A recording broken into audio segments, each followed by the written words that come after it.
Jinnah was part of the delegation, and he dismissed the idea of Pakistan, saying it's a childish idea, it will never happen. He told the British that I prefer my own ideas how to maintain cordial relations with Hindu Muslims rather than dividing.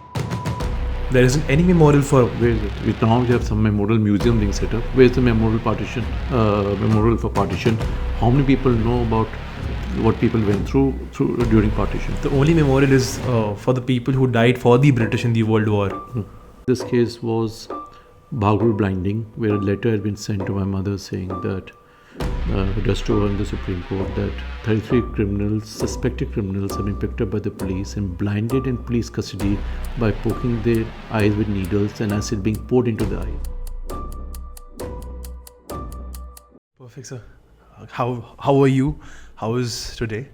I'm very good, thank you. Perfect, sir. Let's start then. So, sir, I had a question with regards to the Kashmir thing. Why may I push you now? Because I think everybody knows there's a dispute, but nobody knows the exact specific reality of the situation. So, sir, can we track the Kashmir dispute from the starting in the 1940s? What actually happened? Well, you're right when you say there's a lot of confusion about what is the Kashmir issue. So we'll start right from the beginning as to why it happened, how it happened. But just to give a bit of context, we are in 2026. Even as we speak, about more than 50% of the territory of the former princely state of Jammu Kashmir, is still under foreign rule. You have about 35% with Pakistan, you have about 20% with China, who has actually got nothing to do with J&K, and the rest is with India. Yes, sir. So that territory, more than 50%, and the people who are Indian citizens under the Constitution of India are till date under foreign rule, and there's a political stalemate as to these three areas. The two areas being occupied by Pakistan and China, and it is through the occupied part of J&K, which China has occupied, that the Gilgit-Baltistan region. It is from there that China has built is CPEC, the China-Pakistan Economic Corridor. Yes, sir. As part of its Belt and Road Initiative. Yes. So its entire project is conceived through Indian territory. And okay. So that project goes to the Indian territory. It starts from the Indian territory, right from China goes into the Gwadar Post, then access later into West Asia. It runs from China into Gilgit-Baltistan, which is Indian territory. Okay. And so that's the paradox we see out here. But that's a strategic move, right? It's not only. I mean, it gives access to China into West Asia. Otherwise, there would be no access. It has to. So, it is strategic. It's economic. It has completely altered the power equations on the subcontinent and the world. But coming back to the question, how do you reach to this point? Yes, sir. So we would have. It goes back before 1947. We've of course talked about. There are a lot of people who have written on the Kashmir issue, and they normally tend to focus on treat it as a dispute or a tussle of territory between India and Pakistan. When I started my research on the Kashmir issue way back in the year 1995, I went through the British archives as to what the British have documented, what they've done on the subcontinent. So if you want to start from the beginning, we go back to when the East India Company was given the royal charter to come towards the east. In the year 1608, you had a transit trade point being set up at Surat. The British, from the trading partner, became a sovereign power, having extensive control over different territories in India. And we can fast forward up to 1857, where you had the first major war of independence. There were the wars, but the first major war of independence, yes, or the mutiny as the British called it. And that led to certain constitutional changes on the subcontinent. So you had the first Government of India Act of 1858, which set up a kind of a unitary form of government on the subcontinent, the role of the East India Company came to an end. The British Crown took over. And the second important change was, which is reflected in the declaration made by the Queen Victoria. It's still there in the Queen Victoria, in the Victoria Memorial in Calcutta. Yes, sir. Where the Queen declared that we will not annex any more territory. At that point of time, there were about 560 odd princely states. J&K was one of those, which were not under British rule. And the Queen said that we won't annex more territory. It will be sufficient if the rulers of these princely states give their external allegiance to us. Internally, they can remain sovereign, subject to certain exceptions. Suzerainty. So that they must declare that they're owing their allegiance to the British Crown. So you had two kind of territories, some directly controlled by the British provinces, and some were the princely states, where the monarch was there, the ruler was there, but he owed his allegiance to the British Crown. So these states lost their international personality. Okay. They became under the British paramountcy, British sovereignty. Okay. We had the Indian National Congress being set up in 1885, which was trying to spearhead the freedom movement. Around the same time, you also had, the British had deposed the Mughals. Yes. And the influential Muslim leaders realized that they need the Hindus, a united front to throw the British. So there was actually an effort for the Hindus and Muslims getting together to throw the British. In 1905-06, when the Prince of Wales, later the King of England, came to the subcontinent, and when he went back, he told his Secretary of State, because under the Government of India Act and the kind of constitutional network setup was that you would have a Viceroy or Governor General on the subcontinent, and you would have a Secretary of State in London, and these two would govern the subcontinent. So the Prince of Wales told his Secretary of State that the Congress is becoming a power, you need to do something about it. And according to the British documents, it is at that time that there was an official British policy in a way that we need to communalize India. We have not created the Hindu-Muslim differences. Okay. But we need to sharpen them to such an extent that we, the British, remain as composers on the subcontinent. So I had a very personal observation on this. So I've seen Punjabi Hindus knowing Urdu as well. But right now, because of, I think, that sharp distinction, Urdu is seen as a Muslim language. Well, I'll come to Punjab, but why Punjab had to be partitioned, and it is quite unfortunately the maximum violence was in Punjab because they were the last to realize what was happening, that Punjab would be partitioned. But just to complete that narration, yes, sir. There are many telegrams which document this policy. There's one of 1st January 1925 where the Viceroy is telling the Secretary of State that whatever bridge Gandhi's made between Hindus and Muslims, we have succeeded in breaking it down. We move forward to the declaration of the Second World War. Britain declared India at war. Indian National Congress said, why should we be at war? We don't support Hitler, but why should we come to the rescue of a tottering imperialist power also? According to the British archives and authoritative documents, which I've documented in the book I've written on this topic, it was at that point of time that the British decided to partition the subcontinent, not in 1947. And the reason for that was that at that point of time, there was a great game being played out between Britain and Soviet Russia, the USSR. And the British had made many plans, many strategies to keep the Russian influence from coming southwards to the Middle East where the oil was. One of the strategies was to use Islam as ideological boundary. So if you see the world map at that time, right from Turkey to China, including the northwest frontier province of the subcontinent, this was all Islamic.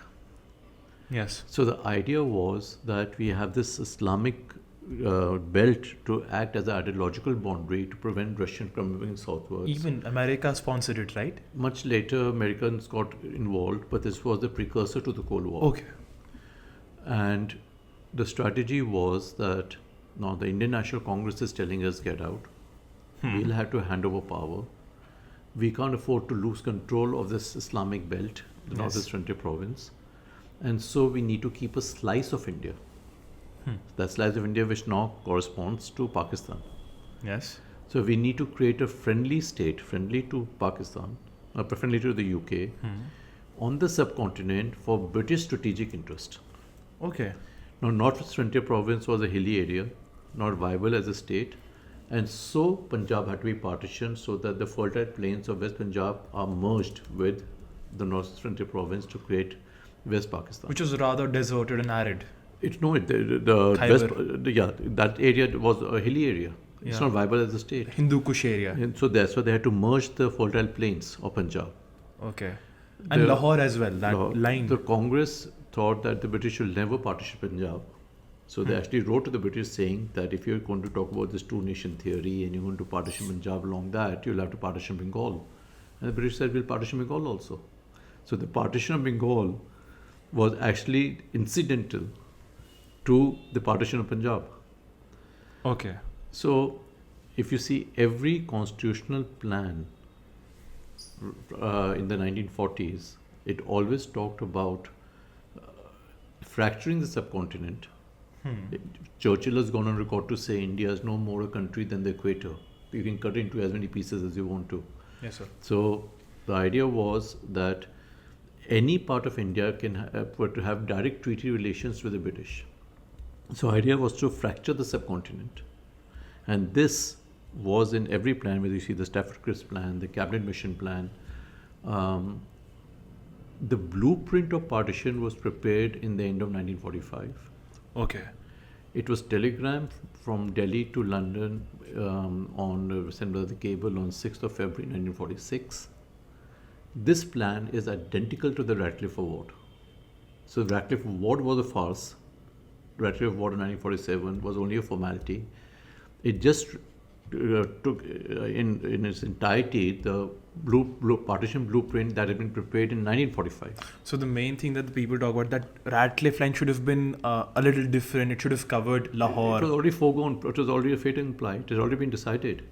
So it was 2 years earlier than the reality. 2 years than that. Okay. And all this is from British documents. And no Indian knew about it. It's a matter of speculation, but that's the whole point, that either the Indian leadership could not rise to the occasion to check the British from what they were trying to do.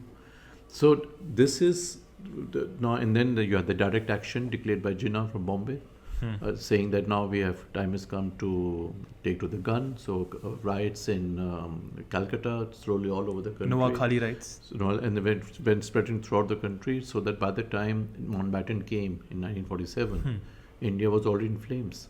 And that led to the 3rd June partition plan. The provinces would be partitioned, Punjab and Calcutta. Yes, sir. And Bengal, and for Northwest Frontier province, it was under Congress rule because Gandhi supported the Khilafat movement. Okay. 100% Muslim, no scope of divide and rule. So I've documented the smoke scenes created by the British to make the Indian National Congress agree to a referendum in Northwest Frontier province, with the Congress abstaining from standing the referendum. Just as a clarification, sir, Northwest Frontier province is in Pakistan's the frontier. It was the frontier of colonial India. Okay, which was Islamic belt right from Turkey to China. Connecting to Afghanistan. Just connecting to Afghanistan. Yes. Okay, so it's in Pakistan right now. It's in Pakistan. Perfect. So that's what they wanted. And in the referendum, only few lakhs people made Pakistan materialize because the Indian National Congress did not even stand for the referendum. Okay. So all those colonial politics I've documented. So the result was, and all this was reflected in the British statutes. The Indian Independence Act, 1947, and the Government of India Act 1935 was amended. Now, what these acts said, now this was the constitutional law, a control constitution, which talked about partitioning of Bengal and Punjab, referendum in Northwest Frontier province, but it said as far as the princely states are concerned, the British sovereignty would lapse.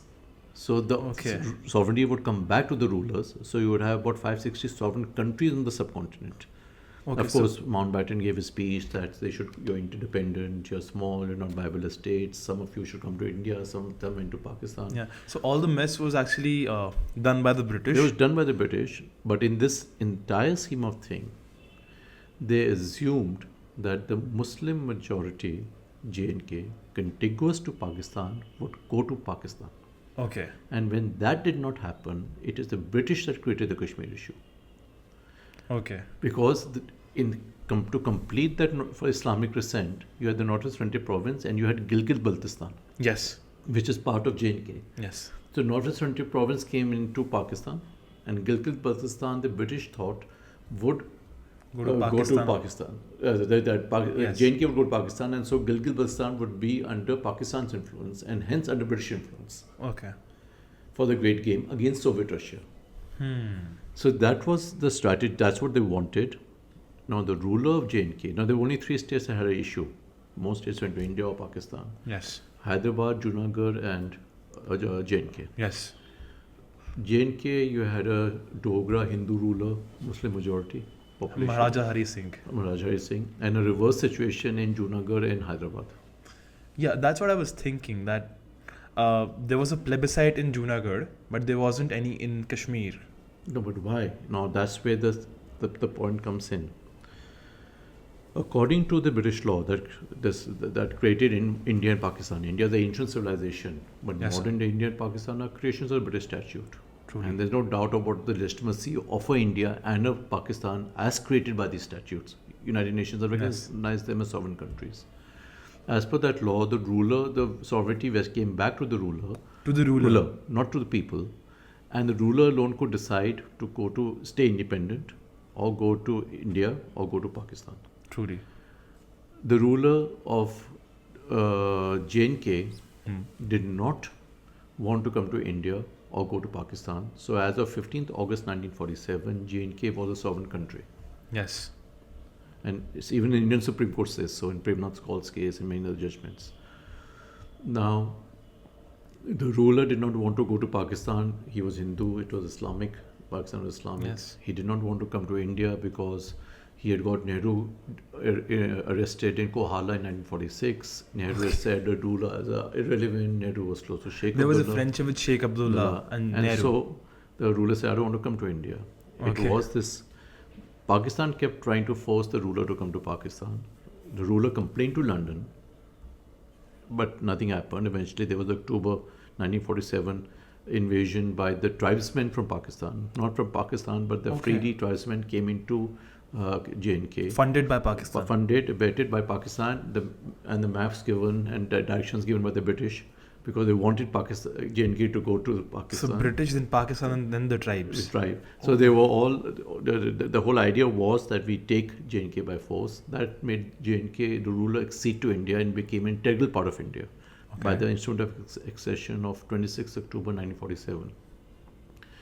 5 nights after that accession, the British forces, the British Gilgit Scouts, who were positioned in Gilgit-Baltistan, they took into custody the representative of the ruler after it became Indian territory, hoisted Pakistani flag there, and told Peshawar, you take it over.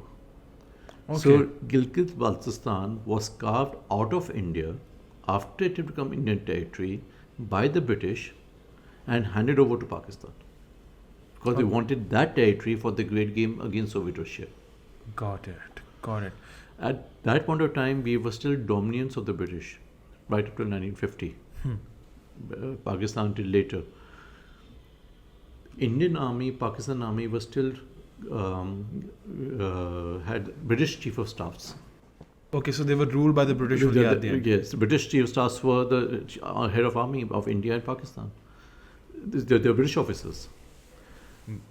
That's the whole thing is manipulated by them then. By then, and they then said that if India goes to war to recover Gilgit-Baltistan, goes to war against Pakistan to recover Gilgit-Baltistan, India will liquidate Pakistan, defeating the very purpose of partition. Yeah. So we must create a buffer area, the so-called Azad Kashmir. This area was demarcated by the Indian Army Chief, the Pakistan Army Chief, who were British officers, to create a buffer zone so that India cannot recover Gilgit-Baltistan.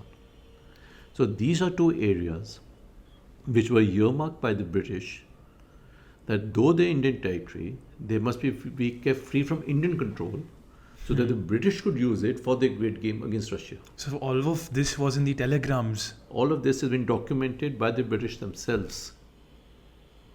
So I personally didn't know. So I have researched a lot, but I didn't know that it was created by the British just to create a buffer. It is. Many authors have written about it. The British archives have been declassified. That's what the British memorandums are there on record. Now, it was at this point of time the British tried to use accession of Junagadh to its advantage. Now, what had happened in Junagadh? The rule was that the ruler alone can decide to come to India, Pakistan, or stay independent. Yes. Wishes of people were irrelevant. Muslim League had actually gone on record to say that India is not ready for democracy, so British should not go. So they could not talk about wishes of people. Idea was to get Indian National Congress to lay down a policy that where the rulers of one community, people are of the other community, the people will decide. Okay. Now in Junagadh, you had a Muslim ruler, But a had Hindu majority. and Junagadh has an importance in Hindu mythology. The trap laid down for New Delhi was that the ruler acceded to Pakistan, Yes. saying that Junagadh is part of Pakistan, which it could not be. It's a geographical impossibility. Yeah, it was deep in Gujarat. Deep in Gujarat. The ruler sitting in Karachi asked the government of India that why don't you have a plebiscite in my state to see whether the people want to come to Pakistan or India. Yeah. India fell in that trap. India laid down this policy that let the people decide and held a plebiscite and told the world Junagadh is part of India. Okay. Hyderabad, the size of France, again had a Muslim ruler, the Nizam, Hindu majority population. According to Pakistan, India moved its army into Hyderabad, took the Nizam into custody, held a plebiscite and said Hyderabad is part of India. So you said according to Pakistan. India said that no, there were extremist elements and all that, and that's the reason we had to take action. So there are two versions, but both issues, Junagadh and Hyderabad, went up to the United Nations. So was the army thing a reality in Hyderabad? Well, yes, the Indian Army did walk in and they did have a plebiscite. Subsequently, of course, endorsed by the ruler. But both these issues went to the United Nations, and in the United Nations, the Pakistan stand was that it is India which has laid down this policy where the rulers of one community and the people of the other community is the vicious people will prevail. We now need to apply this to Kashmir. Okay. So the trap was to get India to lay down that policy. So when the aggression happened in J&K, Mountbatten says I was at the party with Nehru. I told Nehru that Nehru said that let us send help because rulers asked for help, and I told Nehru that you can't do that because J&K is not yet acceded. Though he telegrammed his own cousin, the King of England, to say, of course, India can help J&K. They both are sovereign countries. Yeah. One country is asking another country for help. Why can't they help? Possible both ways. So but he says we decided to send men into J&K, and by the time men came back, I had decided how I'm going to handle the situation. Yeah. So according to Mountbatten, and he's gone on record to say this, that I told Nehru that I, as Governor General of India, will not sign on the Instrument of Accession unless you first commit to plebiscite in J&K. And according to Mountbatten, Nehru said, can't we wait till the raiders are thrown out? And Mountbatten says, I agreed to that. And so the accession was accepted by India with a covering letter by Mountbatten conveying the wish of the government of India that we are accepting the succession provisionally, subject to a reference to the people once the raiders are thrown out. Okay. So that's the way the whole issue of plebiscite came into J&K. But that promise was still to the wishes to a section of population that had become part of India. It was in India's domestic jurisdiction. Yes. So I've documented how the British, through Mountbatten, leaned on Nehru to involve the United Nations to take it outside India's domestic jurisdiction and give the world community and Pakistan a standing on J&K. Now, Nehru said, why should we go to United Nations? Pakistan has not invaded us. There's only a raiders, some tribals who have come. There's no state. Yeah. UN has no jurisdiction. But I've documented minutes and meetings how he was persuaded to make a reference to the United Nations where he said that aggression has been committed. The British strategy was very simple. At that point of time, there was this notion of provisional orders that wherever there is fighting anywhere in the world, even under the League of Nations, the League of Nations would simply say ceasefire without requiring the aggressor to vacate. Okay, so leave it at As a a case, standstill. and if the victim then tries, the country who has been invaded, he tries to recover that territory becomes the aggressor. Okay. So the British knew that by going to the United Nations, UN would say immediate ceasefire, letting Pakistan retain the territory it has occupied and make available to the British for the Great Game. All of this was because they knew India could invade and, finish him. Yeah, so they said, we go to United Nations, have a ceasefire that will hold India back. And they will bypass the charge of aggression and hold India to its promise of plebiscite, now under UN supervision. So we are the only country in the world who has gone to United Nations to saying there's aggression on our territory and come back with a commitment to say we'll have a plebiscite to see whether it's even part of our territory. Okay. So I've recreated in the book what happened in the United Nations, how the United Nations was subverted, which was run by Britain and US at that point of time. Totally. And how it was subverted to get Pakistan have de facto control of the territory which the British wanted for the Great Game. It is for this reason even the UN resolutions are structured in that way.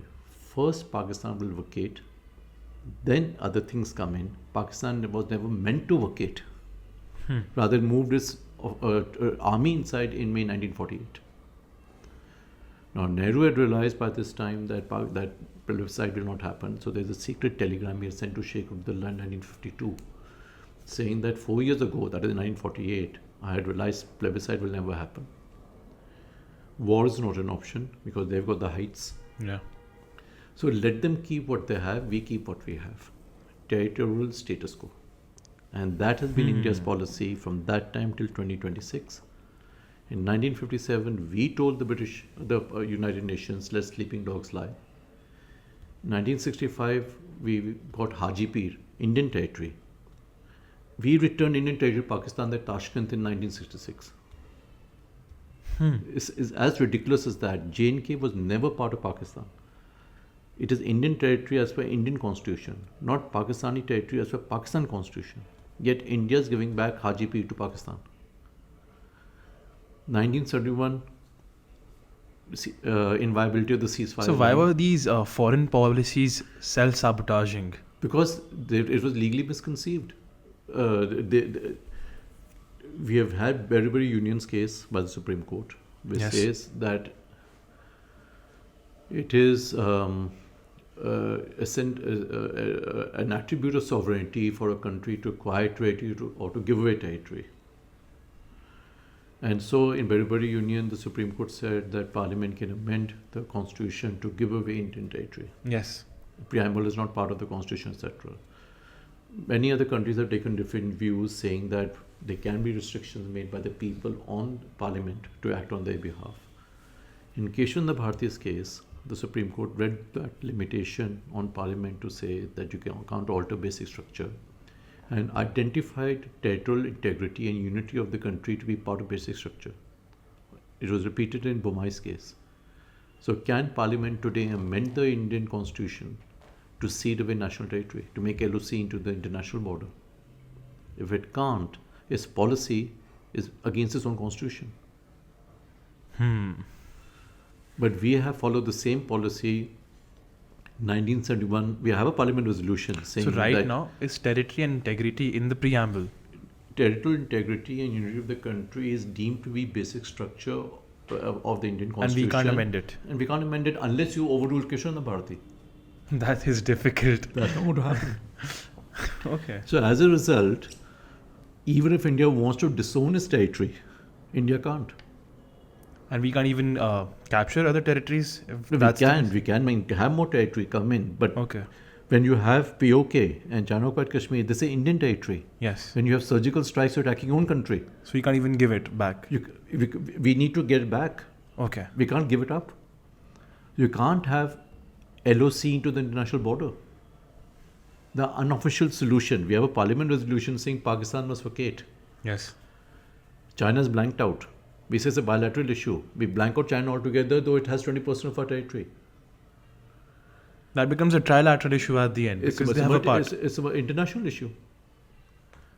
But to think about it, our policy has been unofficial policy, LOC into the national border, so it's Shimla Agreement, Lahore Declaration.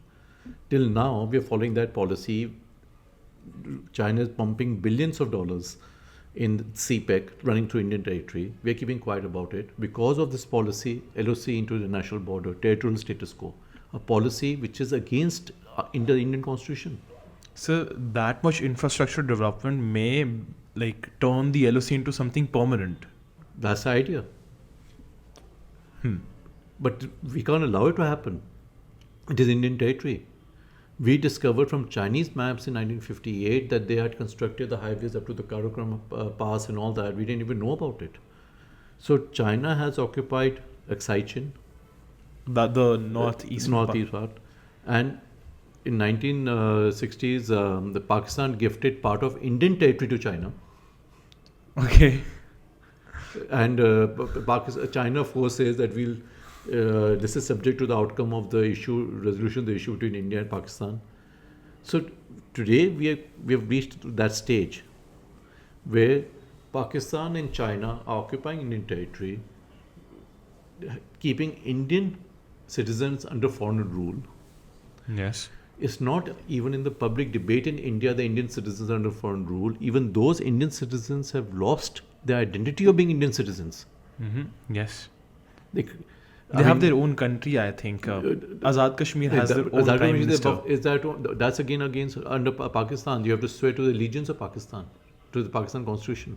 Okay. It's only notionally Azad. I mean, that is the buffer area which the British wanted, which the British officers carved And that out. kind of form of legislature was created by the British or by Pakistan? By Pakistan. Okay. And as far as the Gilgit-Baltistan is concerned, the Pakistan Supreme Court in fact referred to my book to say that India is disowning this particular territory. Why don't we make it our province? Okay. So you have people who are stateless. They are Indian territory citizens as per Indian constitution, not Pakistani citizens, not Chinese citizens as per their constitution. Yet we disown them. So it is in this context the book has been written. Now what? It's not, if you think about it. I'm sorry, sir. I would need a little clarification. How are we disowning POK? The minute you convert LOC into national border, let them keep what they have, we keep what we have. What's the implication?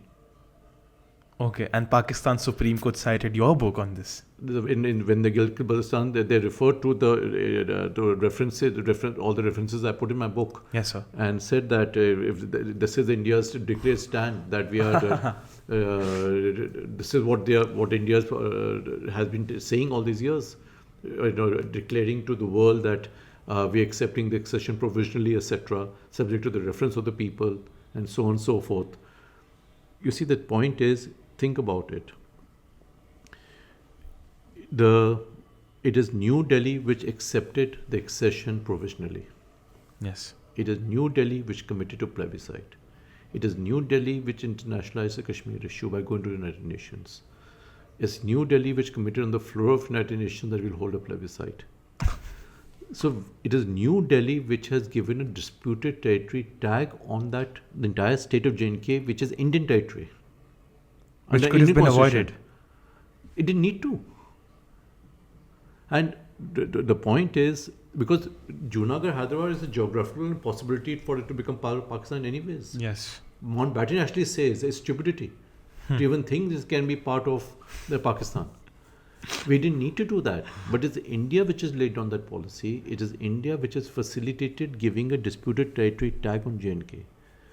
So if you talk about what is the Kashmir issue, some people say for Kashmiri Muslims it is the right of self-determination, those who are disgruntled. For Kashmiri Pandits it is what has happened there in the 1990s, the horrible massacres, etc., making them a refugee in their own country or displaced persons in their own country. For the law enforcement it is cross-border terrorism. For security forces, law and order issue, cross-border terrorism. For Government of India, it is Article 370. 370 has got nothing to do with the Kashmir issue. We equate 370 with the Kashmir issue. Yes, sir. I'll come to 370 in a minute, but it's got nothing to do with the Kashmir issue.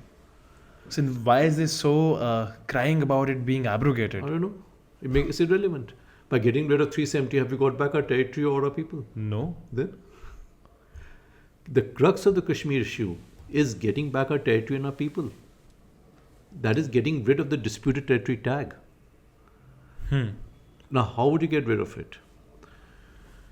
Now, to take a situation, I have a house, I buy it to register document, tomorrow I adopt my own title. Somebody gets in, I say, please get out. Yes. They say, you don't know your own title. I say, this is the terrorist movement. They say, the freedom struggle. Who will decide?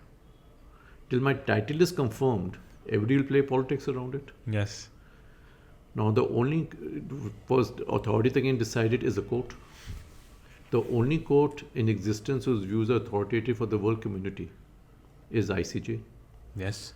So, I've suggested that we need to, Kashmir is a political issue, but it has a legal element, separate the law from the politics, go to the ICJ to ask ICJ to say, who has title to J&K? And if ICJ says India's title, then the very presence of China and Pakistan in J&K amounts to aggression under international law.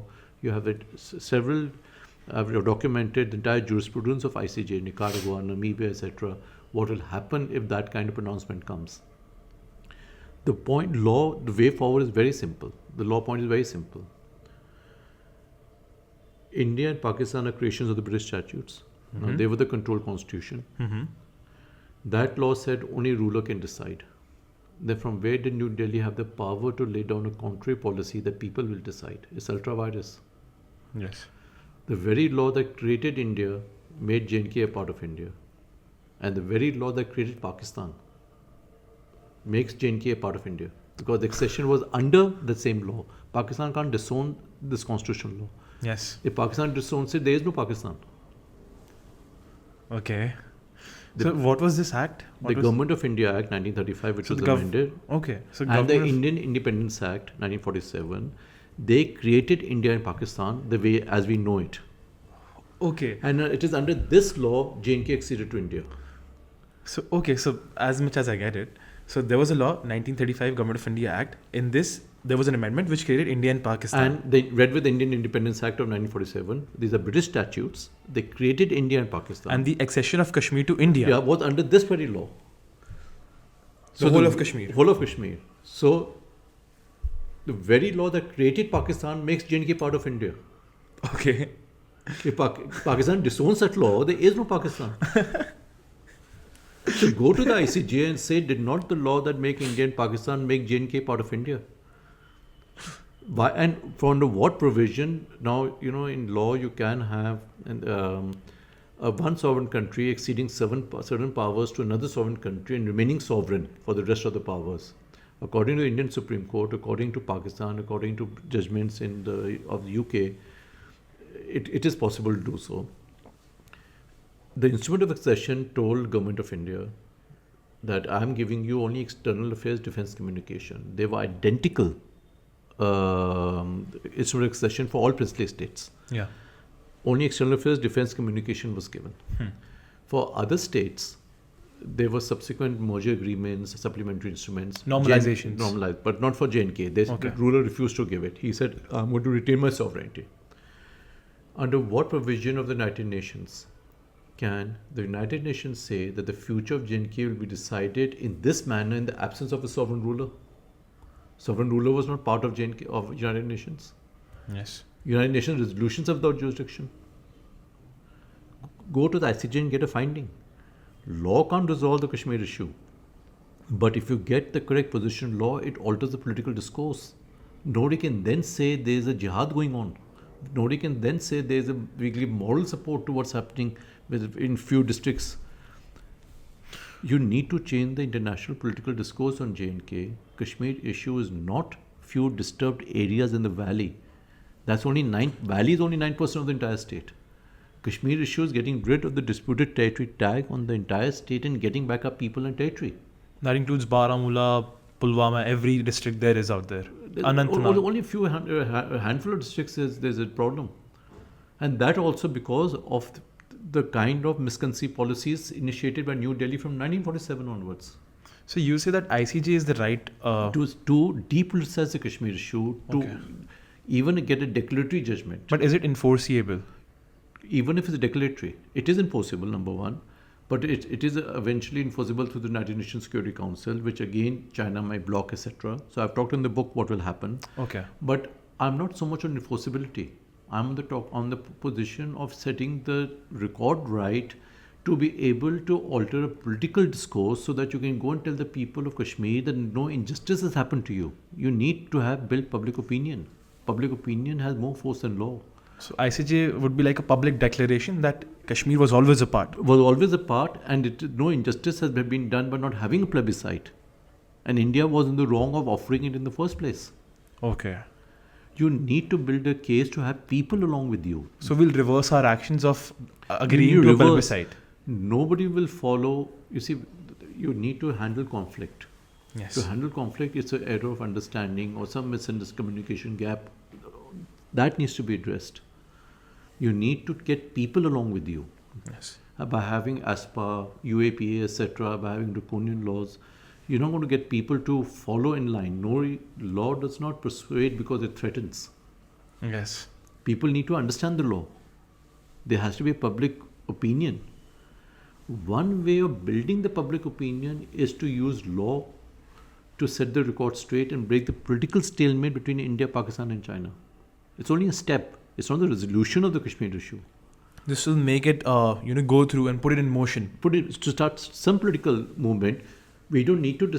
If the ICJ says the entire territory is Indian, China has already said that CPEC is only economic corridor. In the 1963 treaty between which Pakistan had gifted Indian territory to China, China said we're taking this territory subject to whatever's outcome. Okay, subject to whatever is the outcome between India and Pakistan. So, what prevents India from joining CPEC under Indian sovereignty? It is you get back our territory, our people. Okay. Yeah, it does. So and it helps us as well. There are ways of handling conflict, not by area clearance or having these laws, etc.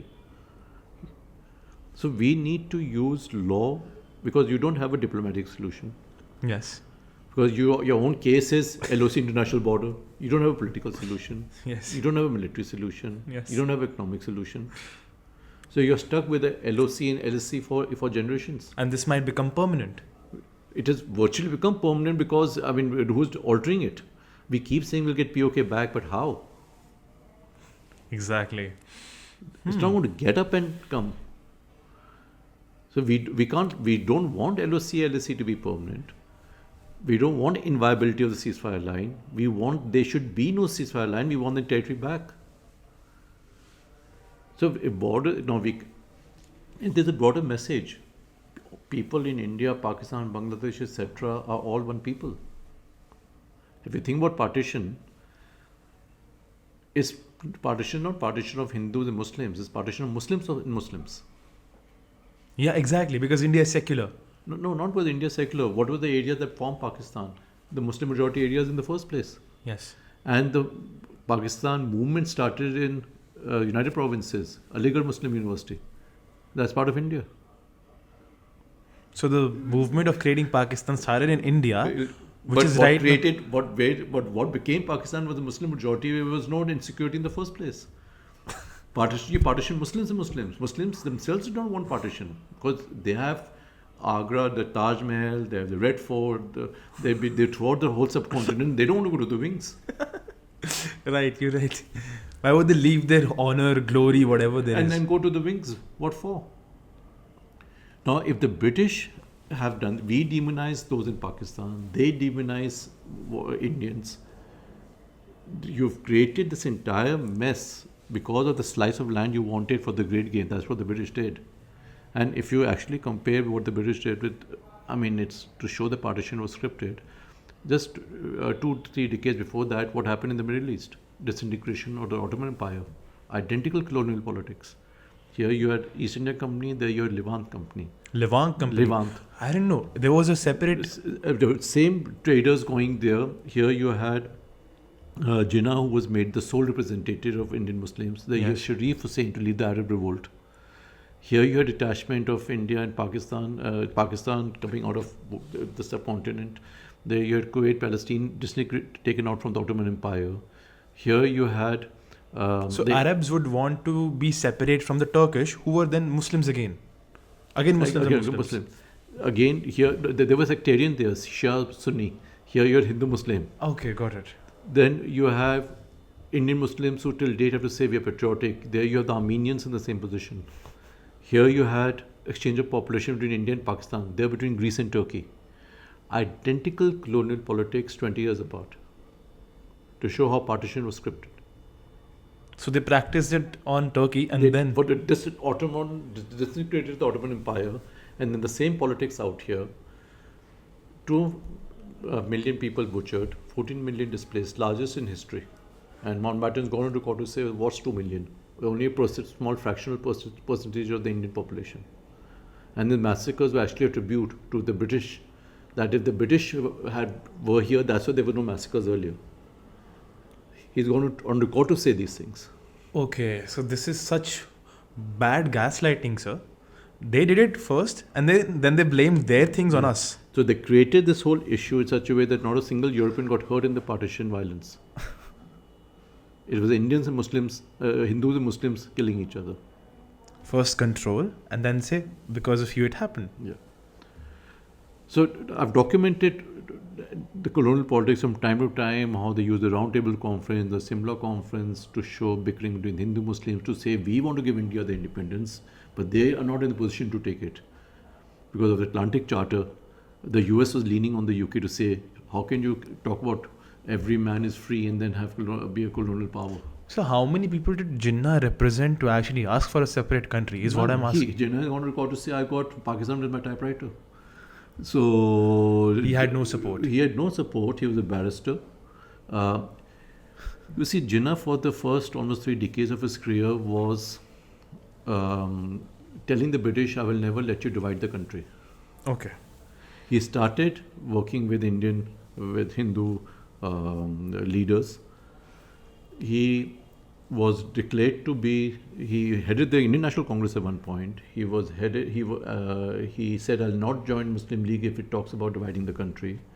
He was declared as the ambassador of Hindu-Muslim unity by Sarojini Naidu for the Lucknow Pact. In Round Table Conference at Cambridge, when Rahmat Ali coined the term Pakistan for the first time, Jinnah was part of the delegation and he dismissed the idea of Pakistan, saying it's a childish idea, it will never happen. He told the British that I prefer my own ideas how to maintain cordial relations with Hindu Muslims rather than dividing. He, in fact, disowned the two-nation theory in his speech in Karachi at the Pakistan Constituent Assembly, saying that whether you're Hindu, Muslims, you're all citizens of Pakistan and your religion is irrelevant. He was not a practicing Muslim. In fact, he even ordered lunch during Ramzan for the Mountbattens. Later it was shifted to dinner when they'd gone there on 14th August 1947. For Jinnah, religion was only a tool to get political power. Okay. So ignoring the fact that he wanted to gain power through religion, he was a great freedom fighter. He was part of the National Congress and Muslim League against the British. Okay. But he wanted political power and he had been slighted in the Indian National Congress. He had difference of views with Gandhi, etc., how to get that freedom. And then I've talked about how in late 1930s, how the British said that he's a man who's going to be the Indian Muslims, will make him the sole representative and give him the power to veto any settlement with the Hindus, even if he has no support. So he was propped up by the British in late 1930s to say, if you want political power, the way for the Arab revolt, Sharif Hussain was promised his own kingdom. Yes. You want your own place, your own state, we'll give you your state, you need to do this. So that's what authors have written. You see, the thing and that's what Jinnah did. That's what Jinnah did. So what I have done, you see, I have nothing to do with Kashmir itself. It was part of my doctoral research. What I've done is basically taken the views of many authors, the facts which have been documented by many authors, particularly as to the role of Jinnah, etc. Many people have written on it. We have just one saying, you have Sarila, many people have written on him. And I've taken the facts from there. I have no personal knowledge. But even if a fraction of these facts are correct as to what happened on the subcontinent, then everybody on the subcontinent has been taken by a ride by the British, which has led to this kind of situation where we are of fighting with Pakistan, when you're Bangladesh, etc., the entire world politics. Sarila has gone on record to say that the rise of Islamic fundamentalism has its roots in the partition of India. So the British created the uncertainty and the chaos in the Middle East. They've done that on the Indian subcontinent. But you may have memorials for Holocaust, etc. Nobody talks about the partition. There isn't any memorial for... Where is it? Now we have some memorial museum being set up. Where's the memorial for partition? How many people know about what people went through during partition? The only memorial is for the people who died for the British in the World War. That's India Gate. Though this was the largest displacement of humans in history. It's all been whitewashed, I would say. So how many? 1.4 crore? I mean, you had 2 million people who died. And 14 million were displaced. 20 lakh people died. They were butchered, babies, women. And a lot of them were swept away due to monsoon. When Mountbatten was asked, why did you choose 15th August?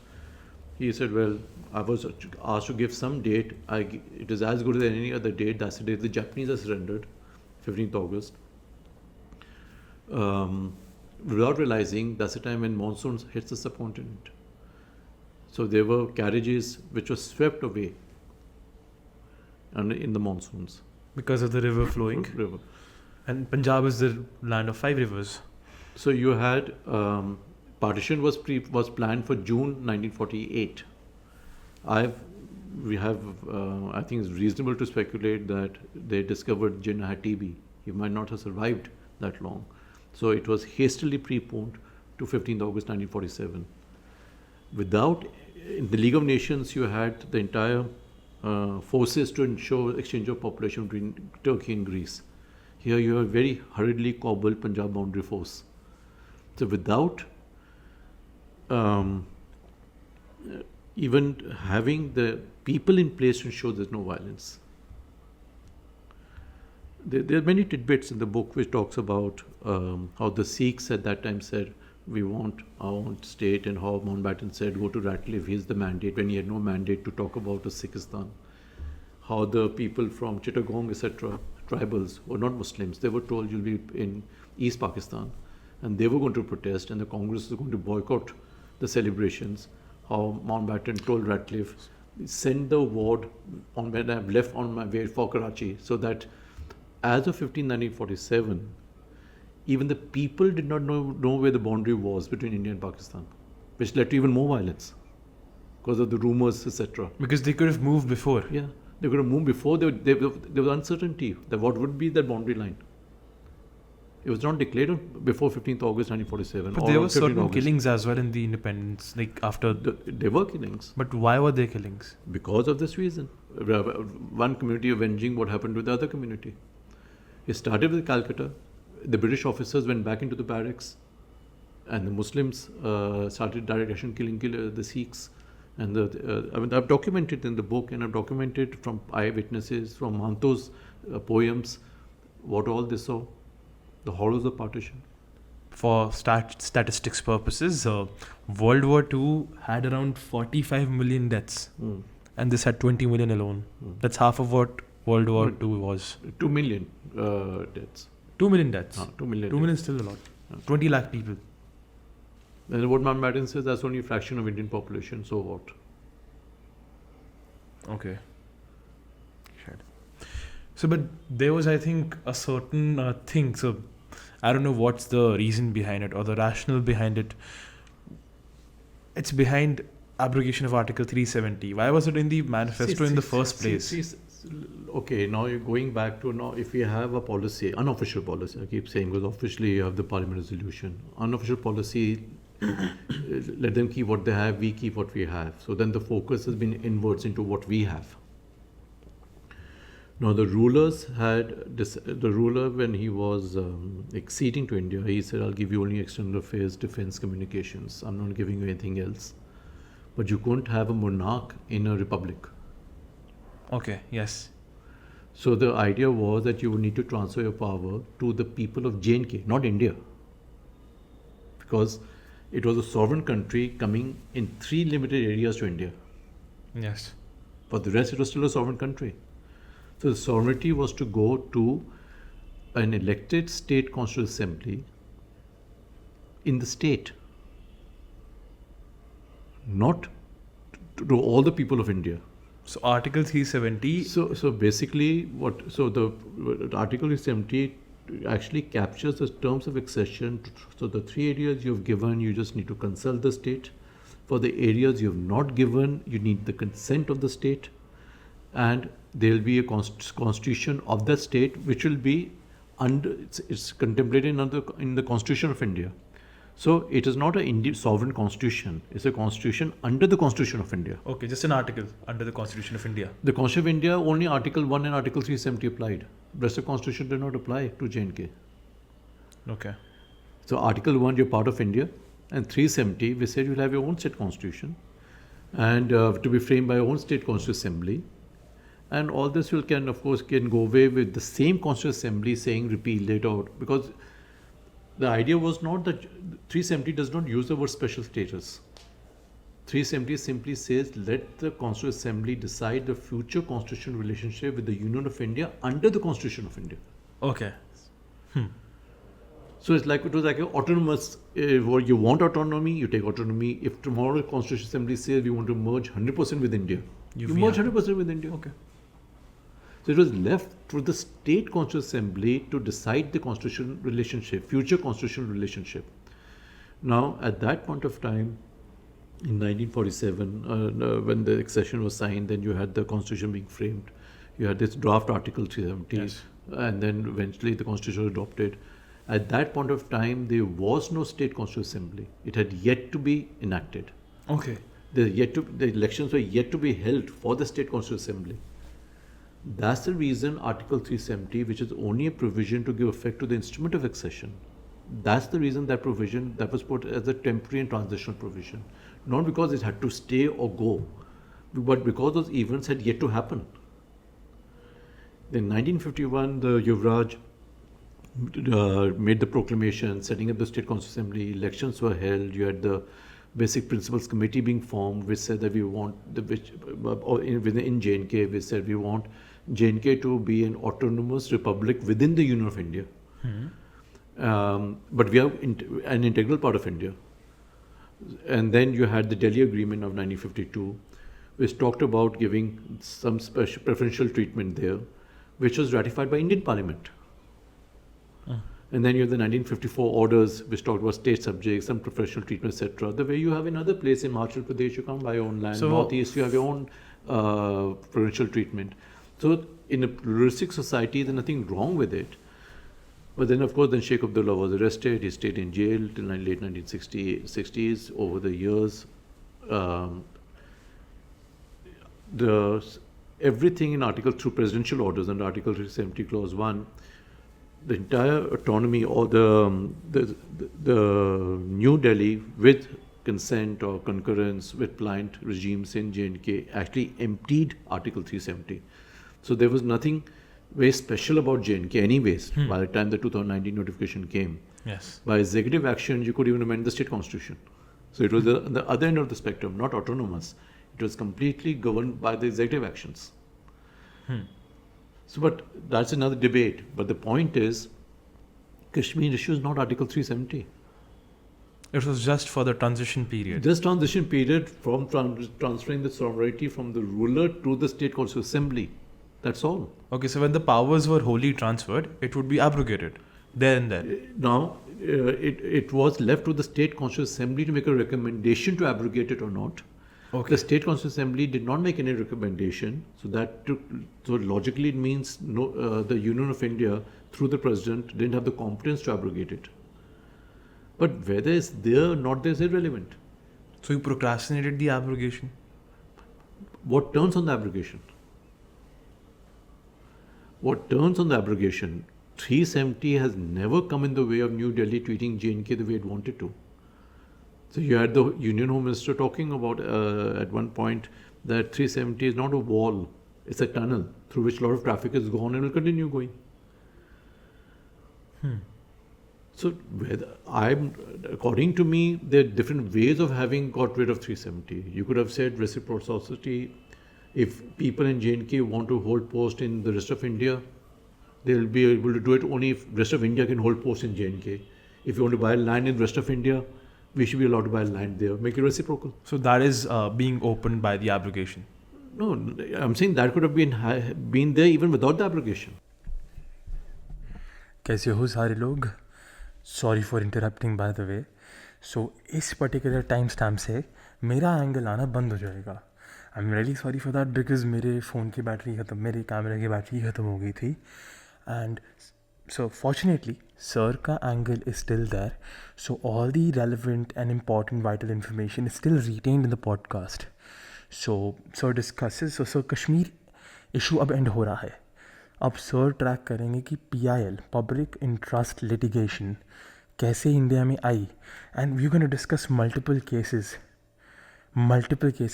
लोगों की आंखों में acid डाल दिया गया. And there are multiple other cases जिनको sort करने में PIL ने मदद करी है. And yeah lots of interesting things coming up. Thank you so much for watching till this time stamp. Means the world. Thank you. There was nothing to prevent India from persuading or completely merging the whole of territory merging the whole state into the mainstream by simply saying it will be on a reciprocal basis. If you want to get the benefits of being in the Indian Union, Yes. you need to also give the rest of the Indian Union benefits of being in J&K. Yes. And that's what. That's not, no, that was not even, nobody went through it. Nobody talked about it.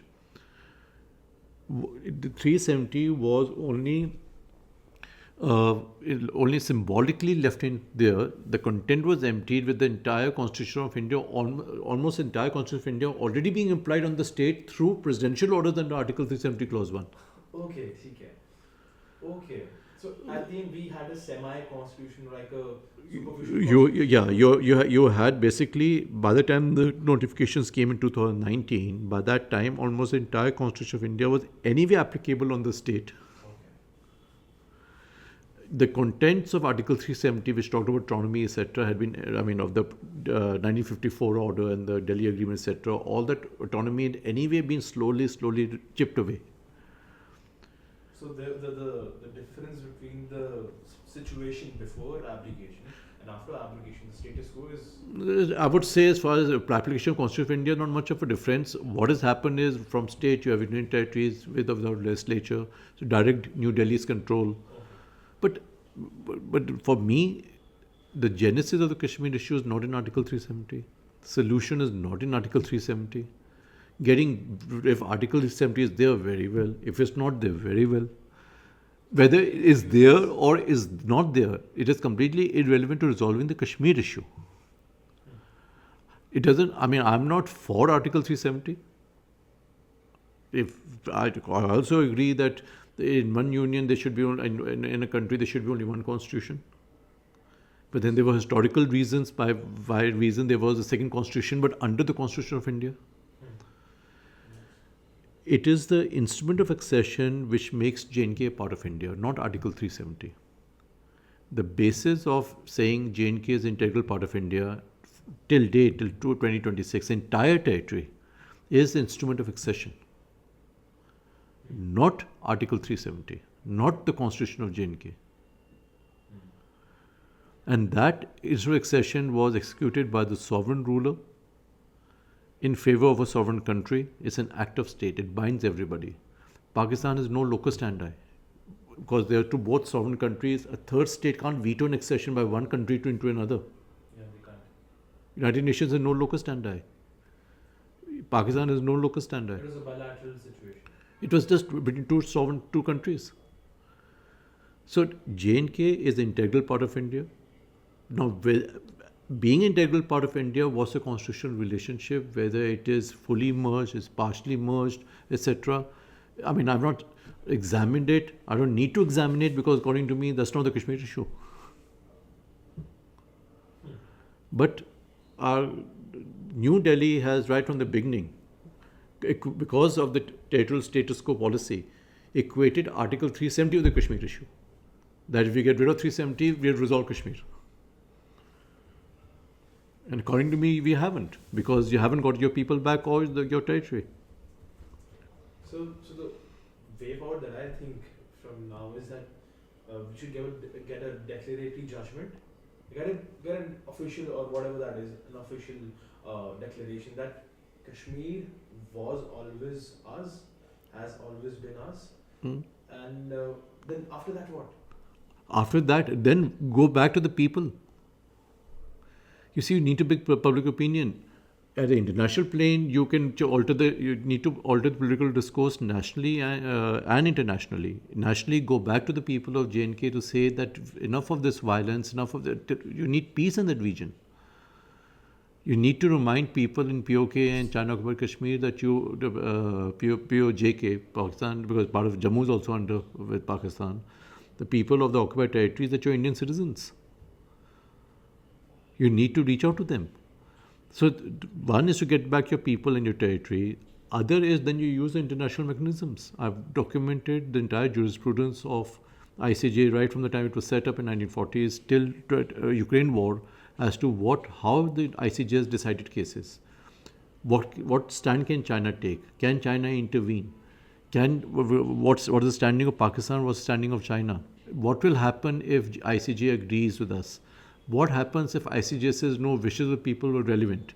Even then we don't lose anything because the people of J&K through the State Constituent Assembly have already expressed their wish to be a part of India and say we are an integral part of India. So we have ascertained the wishes of the people of J&K. So we don't lose anything. But if we win, we alter the political discourse. That will be a step in the positive side. The initial step to be able to then build a political momentum, political movement, break the political stalemate between India, Pakistan, and China. This is it. So we need to at least try. I mean, we have nothing to lose. Professor, I think I've gotten enough clarity over the Kashmir issue. Let's move on to something which you might have an opinion on for sure. Everybody has this particular observation that काफी जगह news में भी generally mention करा जाता है that there's a lot of litigation, there are a lot of cases pending. I know the reasons: lack of judges, multiple appeals by the government. For that matter, government is the biggest litigant in these cases because they appeal a lot, and there are too many adjournments taken by the lawyers. So the particular trial of that particular case or the appearance of the lawyers is delayed a lot. So weak infrastructure is also another factor for pending of cases. What do you think can be a policy reform, or what should we do to actually prevent this to happen? No, see, that's a very general and broad question. We need to completely reinvent the way we run the the entire legal profession, it starts from the universities right into the when you're practicing as a lawyer into the judiciary. There's no simple one solution to it. Of course, more judges, more courtrooms is one, but also the quality of justicing, which is dependent on the quality of lawyering, which is dependent on the quality of law education which we give. Our law schools produce law graduates, not lawyers. The lawyers don't really have any performance skills, effective performance skills. You have moot courts, etc. in law schools. You have mock trials. Moot courts are is a good example how not to argue a case. We never argue cases that way. So you need to unlearn everything. So are moot courts not the way to argue? We simply don't argue that way. The approach is different. You see, you win cases on facts, not on law. So the skill of a lawyer is to be able to stitch the facts without suppressing material facts, dealing with the bad facts, but stitch the facts in such a way that the relief should automatically flow to the client. So for that you need to know how to analyze a case, you need to have a case theory, a case analysis, which you need to color in your drafting, which is written advocacy. You need to, that case theory will dictate who you're going to call for your witness, what's your line of cross-examination, and it gets converted into your final arguments. So what you are playing around is facts, not law. In moot courts, what do? This court has jurisdiction, obviously, that's why you're there. Yes. Then the issues are these, the facts are these. The issues, facts can never be same for both sides. And then the exercise given in moot courts is, well, find out the law on a particular point, and then so there's an entire research, like a thesis, on what is the case law on a particular subject. Yes. We don't need that. How does it make, what difference does it make if a court took a view in a particular context?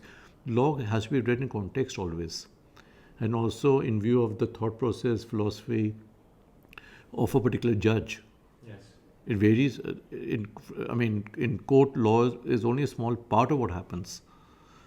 So you need to. So it doesn't really make a difference if a court took a particular view in one case or the second case or third case. We refer to judgments only if there's a divergence of judicial opinion or there's a grey area, not where law is settled. So in moot courts exercises, keep researching all the law, and then when you're getting your presentation, you divide between two people to say you cite this law, I'll cite this law, until the entire law is not cited, needs to be vomited out. Only then the participant feels they've had the say. Yeah.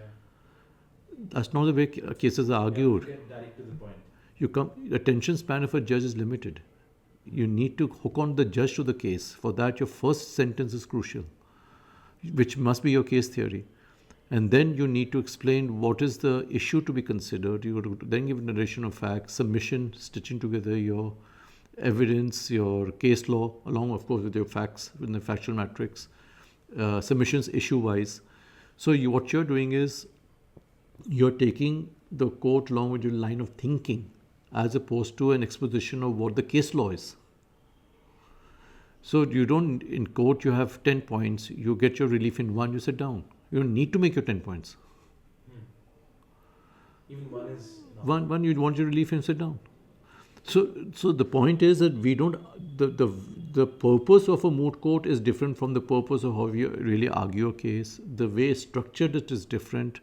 The content is different. The emphasis is different.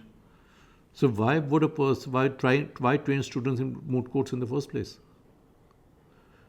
Teaching methods, modern teaching methods would always involve faculties to demonstrate before the students as to how a particular thing has to be done.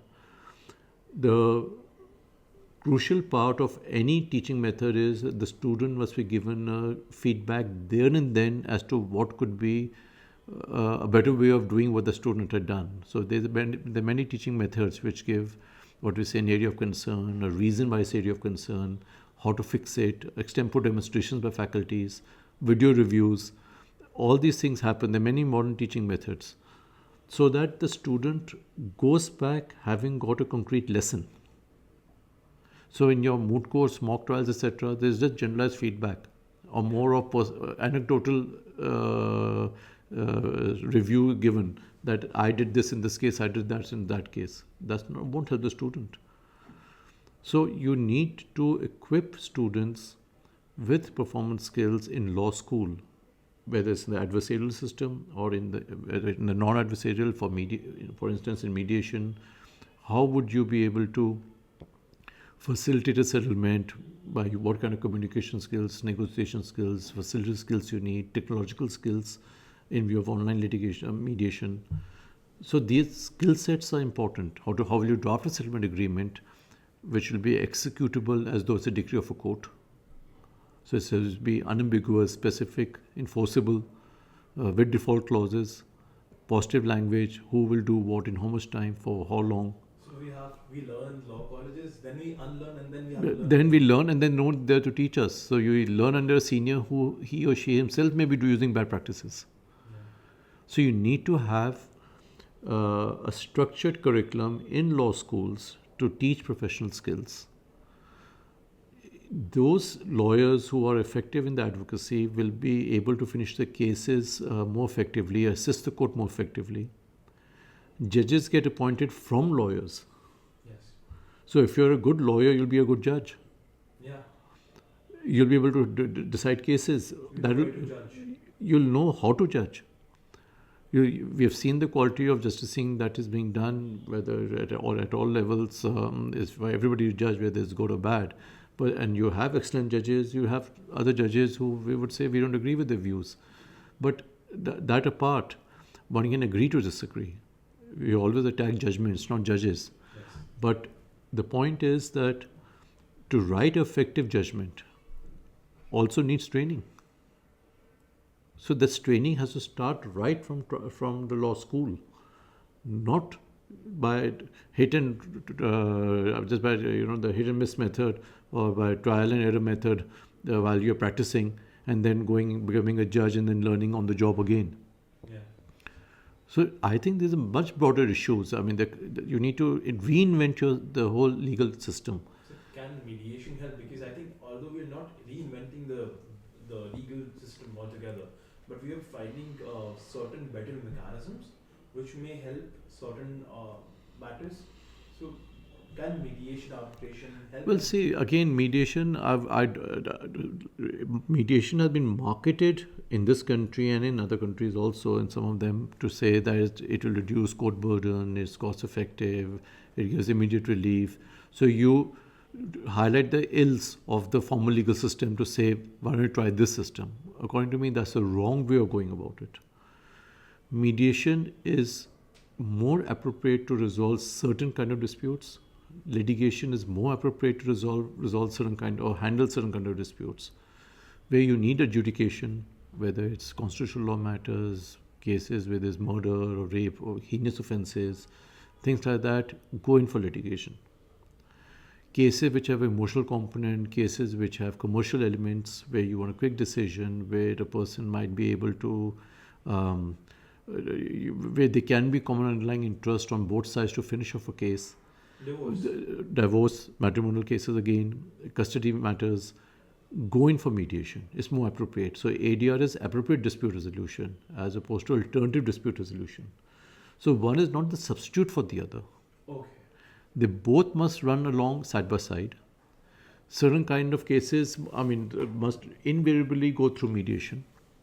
And should there be no settlement, then you go into the adversarial system. A good lawyer is one who can protect the interests of the client without having to blame anybody.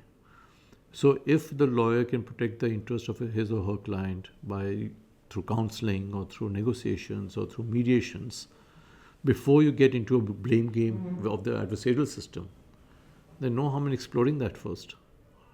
So both systems need to be strengthened. In India, again, we have very old teaching methods for mediation as well. Our teaching method is outdated, the content is outdated of teaching. There are so many modern subjects that need to be taught with like pre-mediation dispute analysis models, restorative justice practices in mediation, with the emergence of artificial intelligence and blockchain technology. How would one use what kind of skills a mediator should have to handle disputes arising out of smart contracts. So there's a huge area, contemporary content, which is simply not there in the curriculum, which we need to teach, but which a mediator should be familiar with. But, and as also said, the teaching methods, how do you train mediators? That is crucial. Again, we use very outdated methods of role plays, etc., some PowerPoints or lectures. But that's about it, and they're not sufficient. Okay. So another personal observation that I had, so I'll keep it one of the last questions that I have. So I've seen that people have seen a lot of changes around us through policies, through court decisions, but they don't know. Private litigation is different than PIL. PIL, public interest litigation. It was never recognized in the constitution. The courts had to introduce it themselves.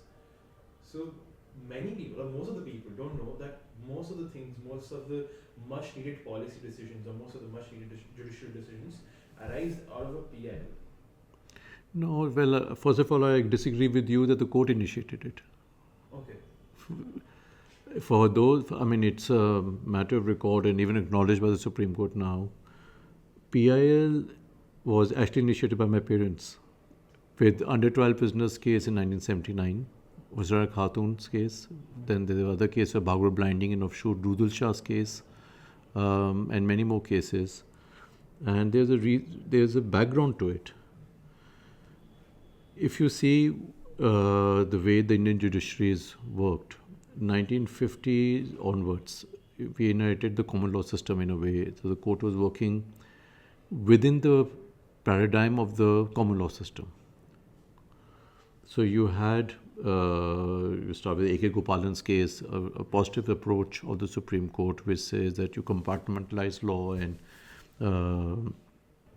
there was no, that it had a very, the approach was that the court would not really get into the fairness of the law or the justness of a law.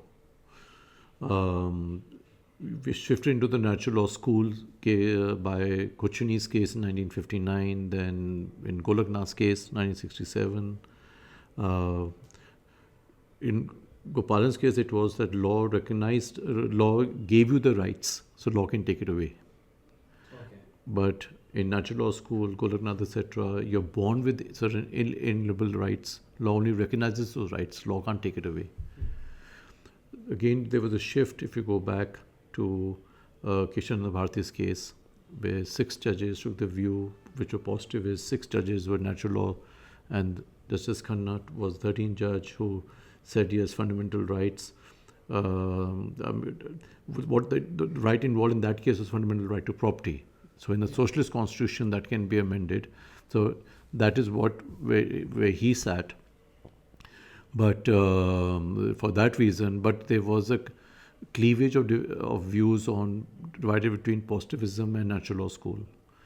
Then you go into ADM Jabalpur, the habeas corpus case. Yes. You come back to Maneka Gandhi's case, yes, which is again natural law school.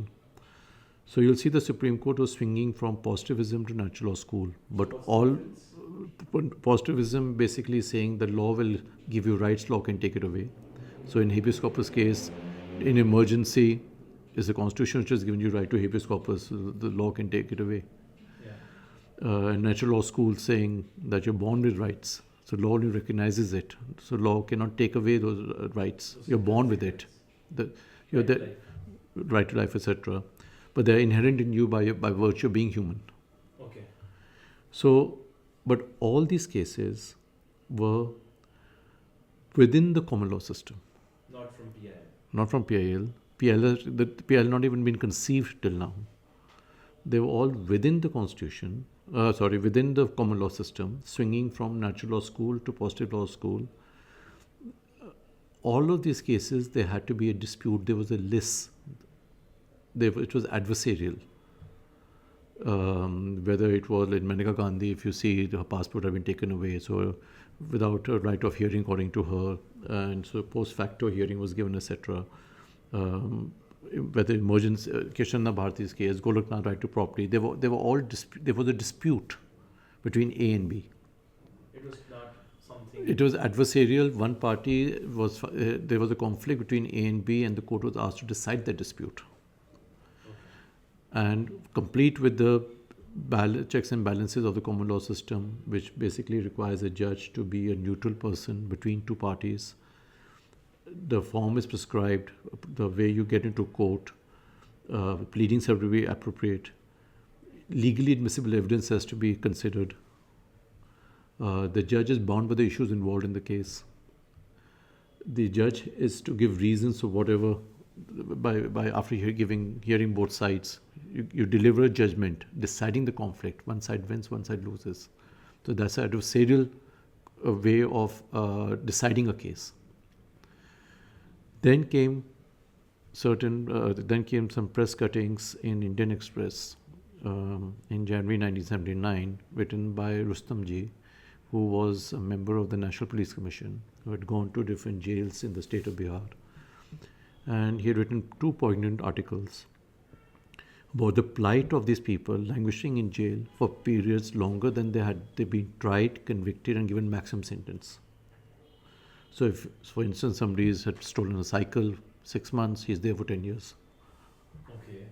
So there are people awaiting trial for decades for no crime other than the poverty. Unwanted relatives, put them in jail. Ashrams closed down, children have no place to go, put them in jail. Victim of a crime, rape, etc., she needs to be there to give evidence, no place to put her in jail. So more than 70% population of the jail population were under 12 prisoners awaiting trial. My parents, who were practicing lawyers in Supreme Court, read these articles and said, we'll file a habeas corpus petition in the Supreme Court as officers of the court and citizens of the country to say, is your job to protect the fundamental rights. Article 32 says the right to move the Supreme Court is guaranteed to protect fundamental rights. It does not say who will move the Supreme Court. It does not say how you will move the Supreme Court. Yeah. So we are, on the basis of press reports, without a client, without a wakalatnama, filing a petition on behalf of these trial prisoners to say their right has been violated, and it's your job as the Supreme Court under Article 32 to protect their rights. So that is the first PIL in this country. Article 21 says that no one will be deprived of their life or liberty without procedure established by law. CRPC is the procedure which is to be followed. CRPC does not permit you to put in people in jail for 20 years without trial for an offence that may have, say, attractive punishment of, say, 1 year. Yeah. So the detention is against the procedure established by law, and hence a habeas corpus. Supreme Court history stepped in to say, who are you? You have no wakalatnama. There's no proper affidavit. So my parents told them, well, you have no one to say that, put the matter before the court. There would be a justice gap if this didn't happen.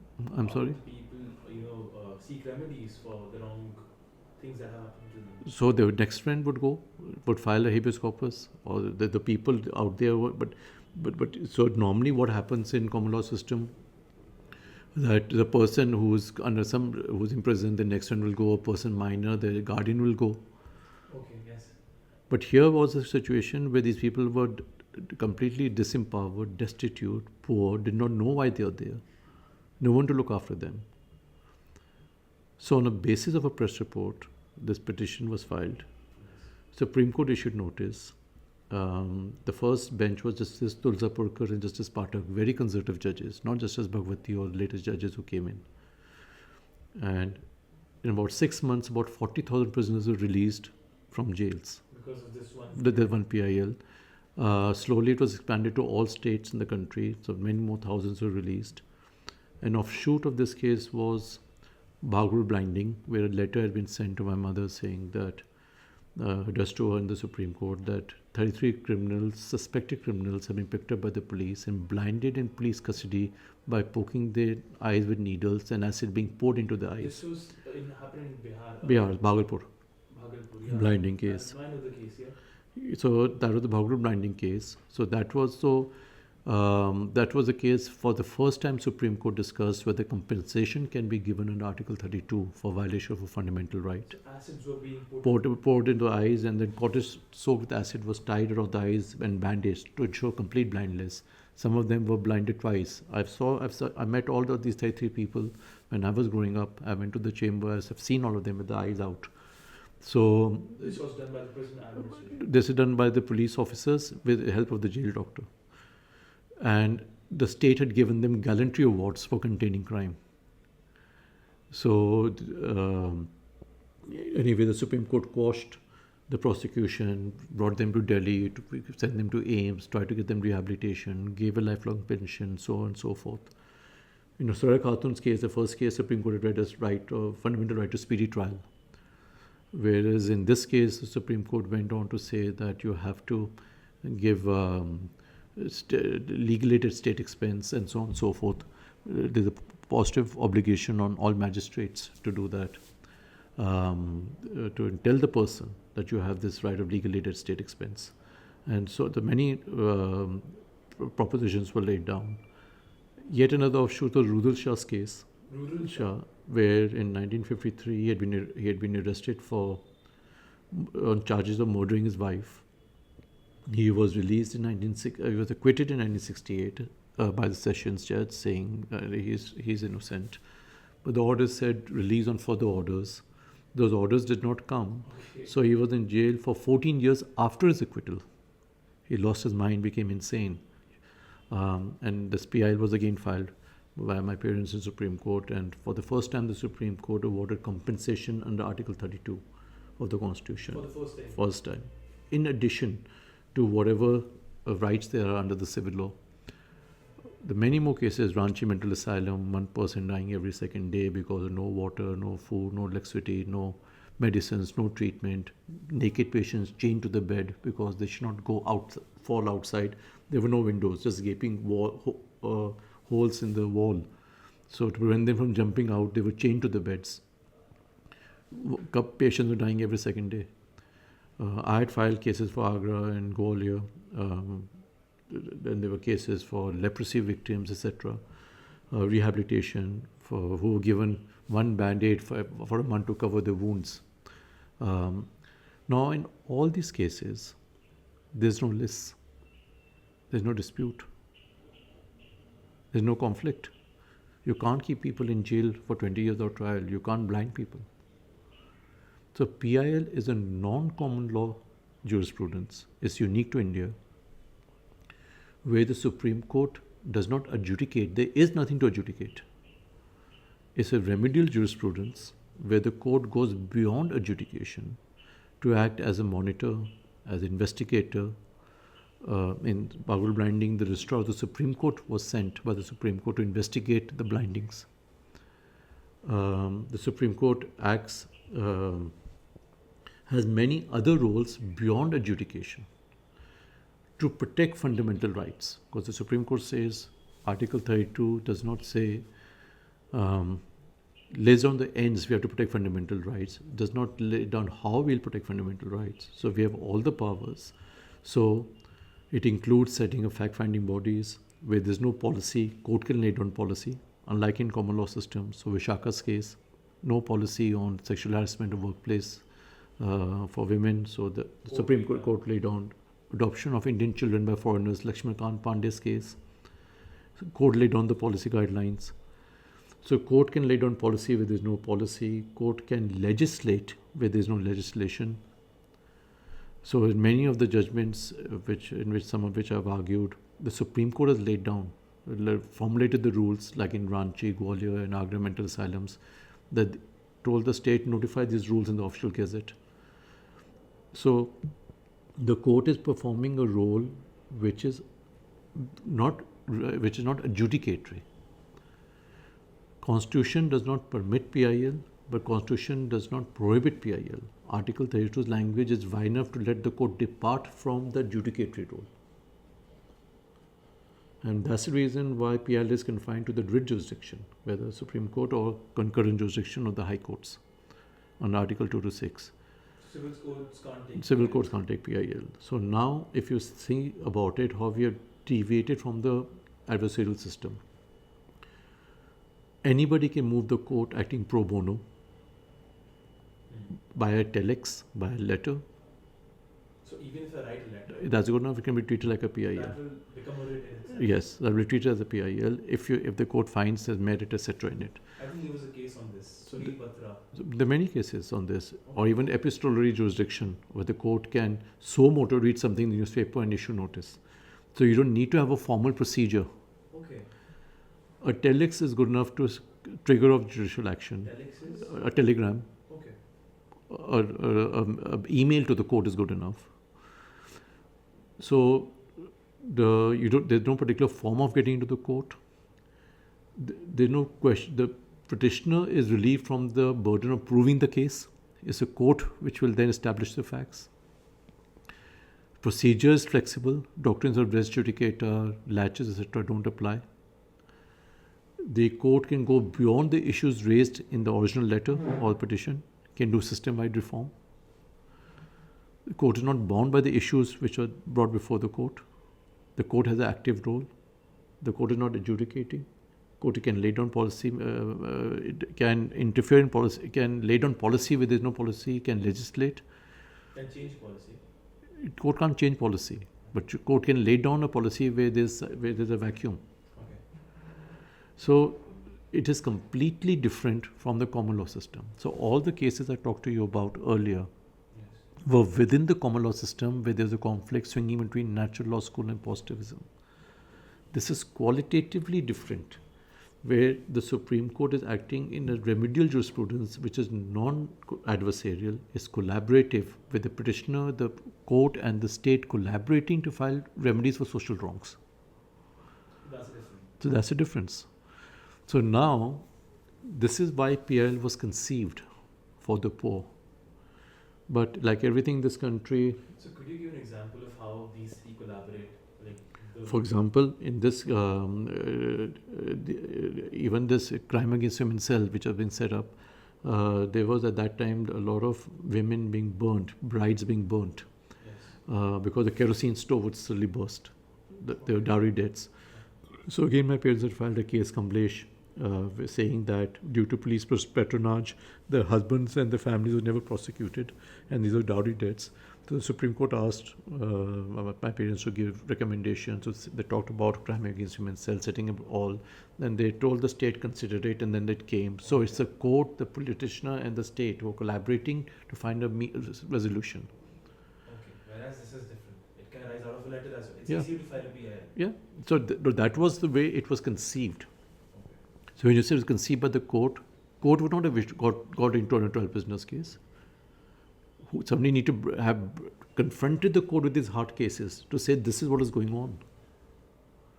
So there's a lot of misinformation that it is a court innovation. It's not a court innovation. So, and now the Supreme Court, after my parents passed away, they had full court references, and they have, Supreme Court itself has acknowledged the full bench, the Supreme Court references about their role in conceiving PIL. It came out of a emotional reaction to these hard cases that it was needed. It was needed. There was immediately after, in fact, the emergency, and every organ of the state has lost its credibility. So many scholars have talked about how the Supreme Court tried to regain its legitimacy by filling in that political vacuum. Yeah. But then it didn't stop here. In 1981, you had S.P. Gupta's case where the Supreme Court expanded PIL to, apart from these kind of cases, but also cases which is a diffuse or metaphysical rights. So like rule of law, that case related to transfer of judges, S.P. Gupta's case. So where there's a collective public duty owed. So governance issues in a way.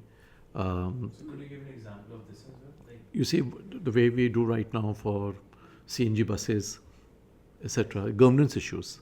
Okay. Yet another category is environmental law cases. Yes. So there are three different segments of PIL. One is for the poor, etc., which many scholars call it representative standing. A lot of people confuse PIL with relaxation of locus standi, that anybody can go to court. Locus standi is the standing to go to the court. Not only a aggrieved person, but anybody can go to court. Under the common law system, only the aggrieved person can go to court. But under PIL, anybody acting pro bono, bona fide, can move the court.